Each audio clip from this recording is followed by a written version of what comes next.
મિત્રો, સવાલ એ થાય કે ધર્માચાર્યને ઓળખવાની નિશાની શું? સિદ્ધ પુરુષ કોને કહેવાય? શું કોઈ ધર્મગુરુ હિમાલય કે એવા કોઈ સ્થાને જઈને આવે એટલે એને સિદ્ધ પુરુષ માની લેવાનો, કે પછી ધર્મનો વડો બની જાય એટલે તેને સિદ્ધ પુરુષ માની લેવાનો?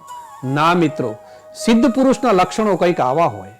દુઃખેશ્વનું દ્વિગ્ન મનઃ, સુખેશુ વિગત સ્પૃહ, વિતરાગ ભય ક્રોધ, સ્થિત ધીર મુનિ रुच्यते. अध्याय 2 श्लोक 56. अर्थात जिस मनुष्य के लिए सुख और दुख समान अवस्था है, जो भय और क्रोध से मुक्त है, जो स्थिर बुद्धि वाला है ना, वही सिद्ध पुरुष कहलाता है.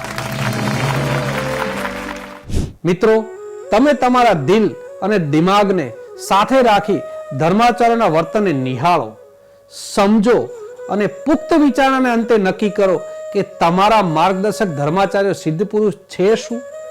જો જવાબ હા છે તો તમારો બેડો પાર, અને જો જવાબ ના છે તો આપ સ્વયં વિચાર કરો.